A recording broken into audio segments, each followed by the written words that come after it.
I hope you're having a great day so far. Thank you so much for hanging out with us right here on the Lifeline Morning Show. Having an absolute blast this morning. So far, we've had quite the time with the car line competition, as we do every day. But hey, right now, I wanted to remind you that every now and then, I get to bring some pretty amazing people into the studio. And just so happens, this guy is from our neck of the woods. Yeah, Matt Arnold, he is the president and CEO of the Marshall County Economic Development Council. And I always love bringing him in here to talk with us a little bit about the economy, about the things that we're seeing. And here recently, I've been noticing a few terms kind of being used a whole lot. One of them in particular is getting a whole lot of heat these days. The others, of course, inflation. You hear about that all the time. In fact, when Matt was in last time, he talked with us a little bit about disinflation, kind of spelled that out for us. But today we're talking a little bit about shrink. What exactly is that? We're talking about this other term, the hot button topic, surge pricing. So, Matt, I'm so happy that you're here in the studio with me today. How you doing, man? Doing great, brother. Good. So glad to hear it. So, when I reached out to you and told you a little bit about what I was seeing, you were kind of able to tell me a little bit about what it all goes back to. And this whole thing with surge pricing, you said it really goes back to the whole thing about supply and demand. It has a lot to do with that. So, can we start with that topic this morning? Yeah, surge pricing is essentially the result of supply and demand. And the basics of supply and demand, this is what you learn in high school economics. If they teach that in high school anymore, I don't know. But it's when the supply is down and or the demand is up, that's when prices rise. And or vice versa.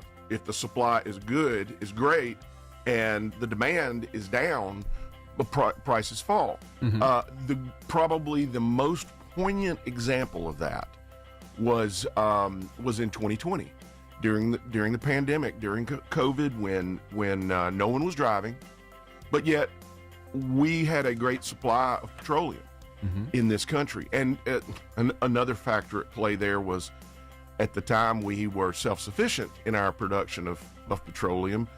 That is no longer the case for various political reasons. We won't get into that, but anyway, the the supply was up, but all of a sudden the demand was way down. And what did we see?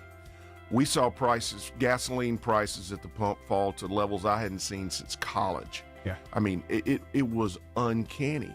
And it's like, well, I want to buy all this gas to go places and do things. Stockpile this stuff. Get it while it's cheap. Yeah. Let me go put in a big gas tank or something in my backyard.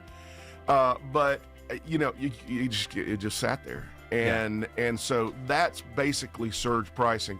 Another example, and to stick with petroleum, to stick with gasoline prices, is why do we always see gas prices rise during the summer months? Because people are traveling. Yeah. Kids are out of school. People are going to the beach. They're going on vacation. They're driving. And they're driving more than they do in the winter.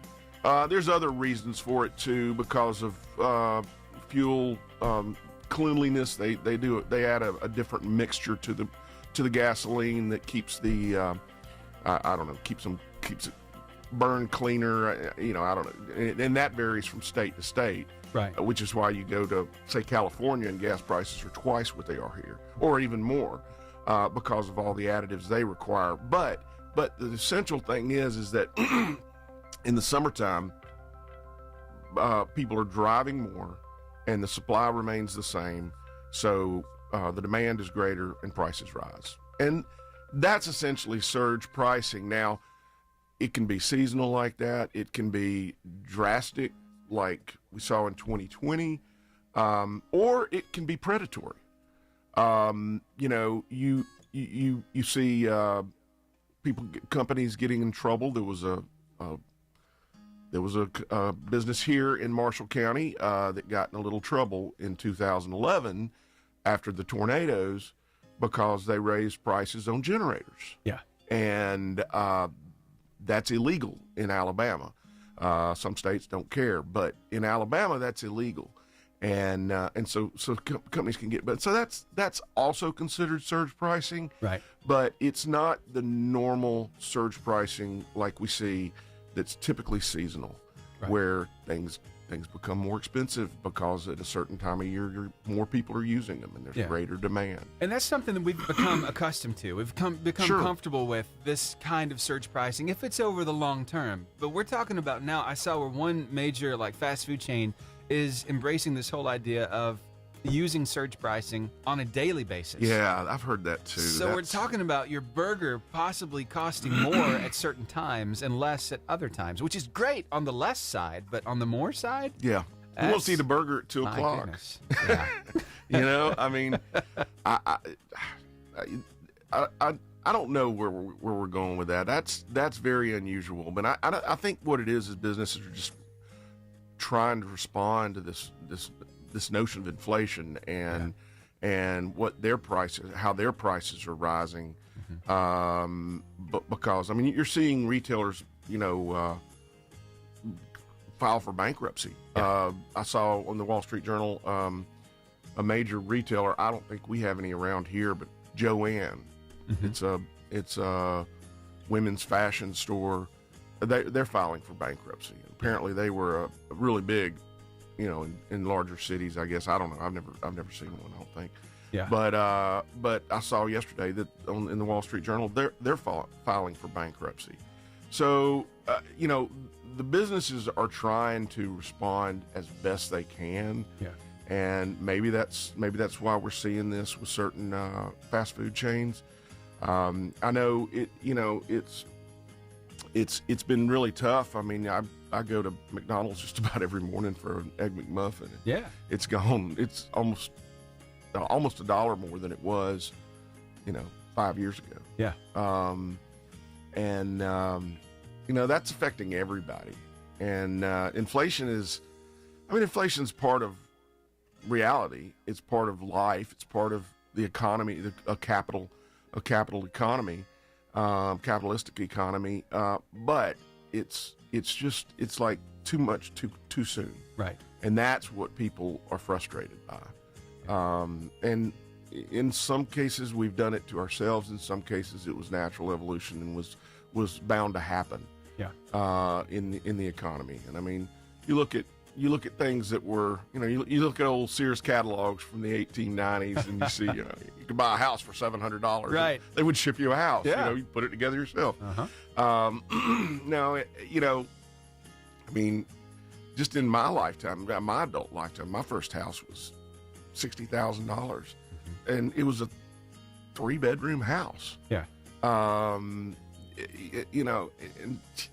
You wouldn't want to live in a $60,000 house now. Right. I mean, you really wouldn't if you could even find one. I bet you that same house would be in the 200 range, 220 and up. Right? Easily.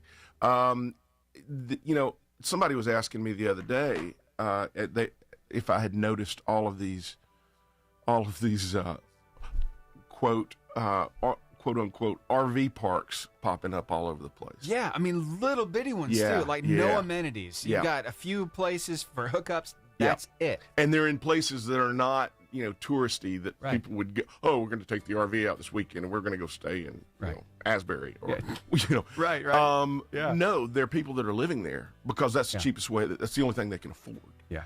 And they can afford to buy a small camper and move it on site and pay, $150 a month, $200 a month for a lot, and power and water and sewer. Yeah, sometimes cables included. Absolutely, it can be a pretty good deal. Absolutely. But that is the cheapest way that people are living now, and so that's why we're seeing them pop up, especially in the county. That would Gunnersville, and I don't even think any of the cities would have zoning that would allow that, but because that's essentially a trailer park. But out in the county, you see that. You see it. There's one on Eddie Scant City Road. I mean, they're popping up all over the place. Not just in Alabama, not just in Marshall County. They're all over the place, and there are people permanently living there, and that's what people are forced to do because of this inflation issue. I'm glad you said that. People are forced to do it because I think maybe that is kind of what can drive this. What can kind of, steer this in the right direction is consumer response to it, right? I mean, when people see surge pricing at a particular restaurant, they decide not to go there anymore. I think that says a lot, doesn't it? It does. It does, and I mean that's the whole notion of a capitalistic economy. Yeah. Is that okay? We have the power over that, and probably one of the things, and I didn't delve that far into the article about Joanne fashion, but the if they were having to raise their prices on their clothing to such a level that people found it just unreasonable to buy from them, well, that drives them into bankruptcy. Right. And it works both ways, and the consumer can control things if they're allowed to. Now, if they're forced to do it, by government regulations, or, kind of like, we're seeing in places like California, getting rid of all petroleum-based vehicles by 2030. Yeah. When the government controls it, that's when things go awry. And Right. But that's politics. Gotcha. Hey, let me tell you something I noticed just yesterday. I was at Walmart in Arab, right? Mm-hmm. So they're going through this whole renovation, and they've made the inside of that store look just completely different now. Yep. But I've noticed that they've done a lot of different things with their registers. They have put in even more of the self-checkouts.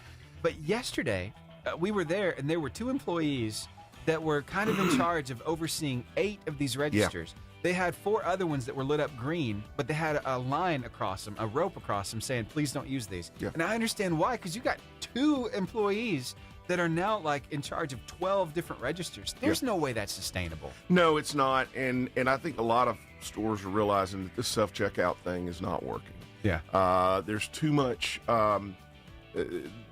abuse. There's too much. It's too easy for people to shoplift. Yeah.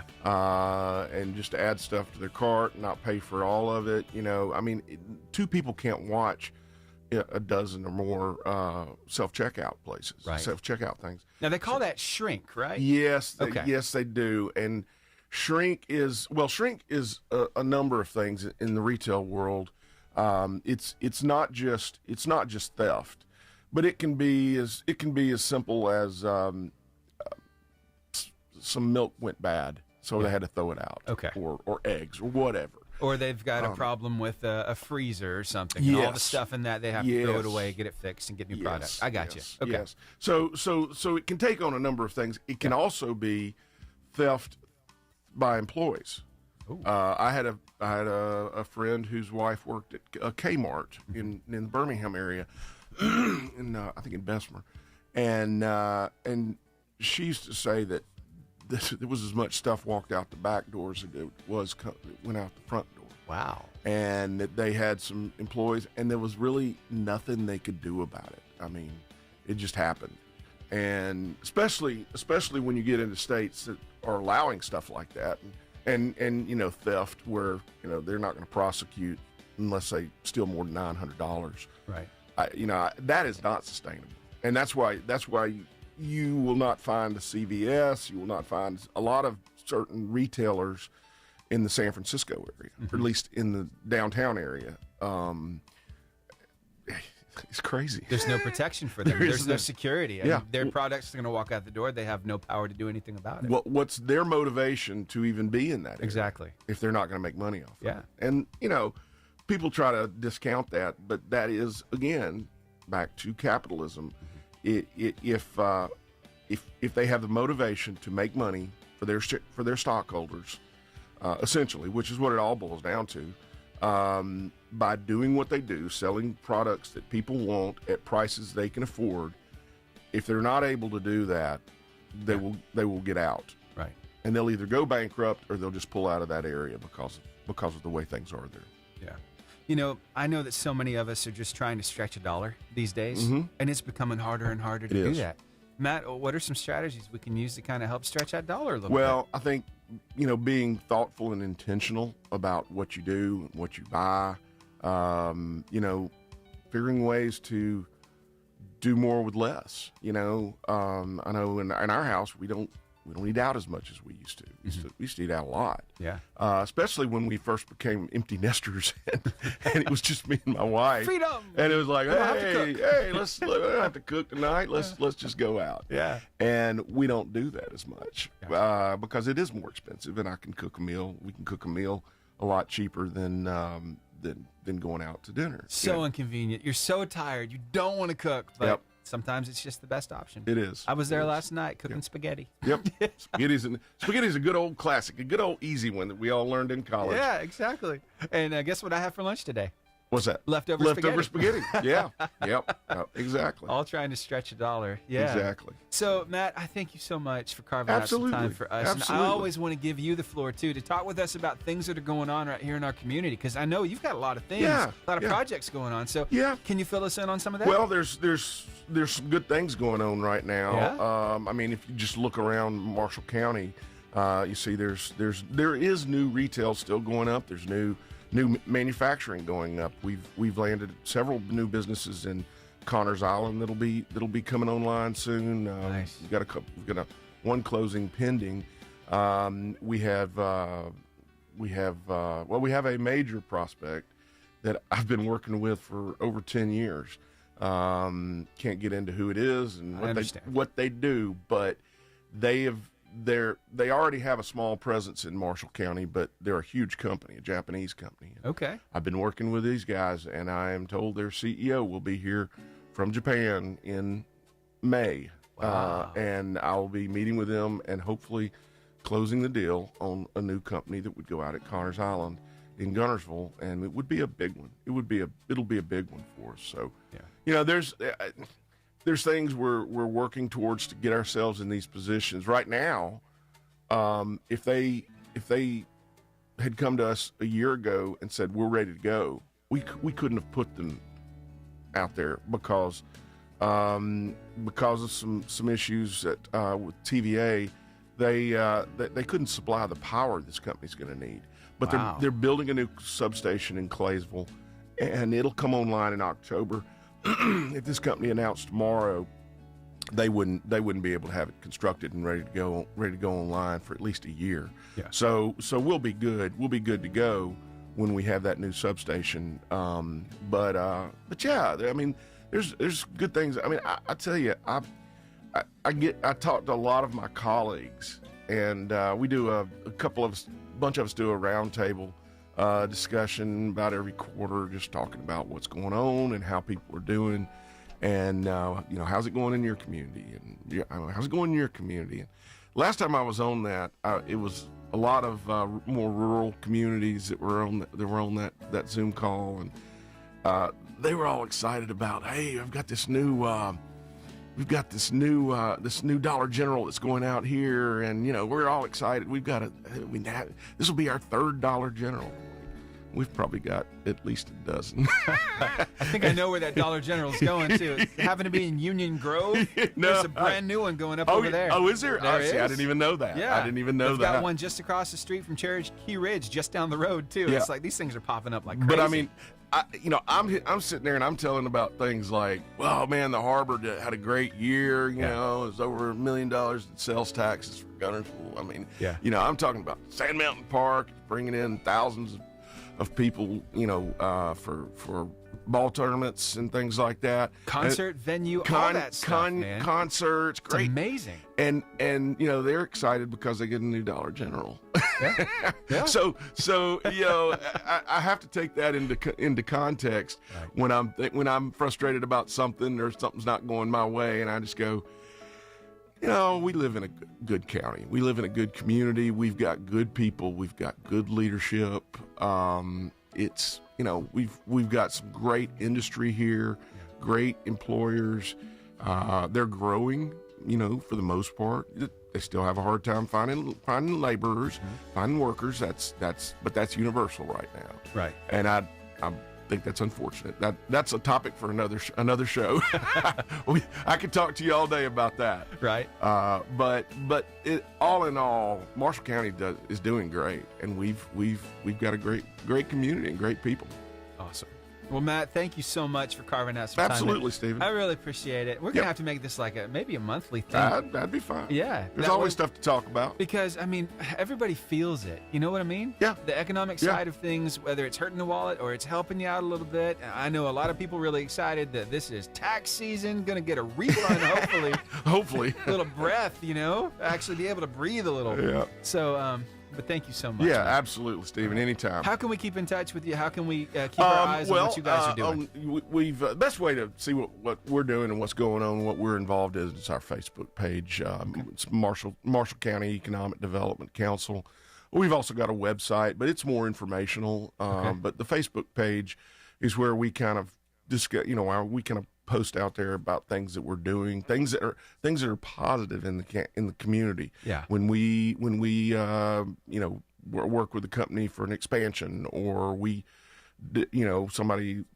company lands a great contract to build something or something. We'll post things like that on there, and it gets a lot of views, and it gets people excited about great things going on here. Yeah.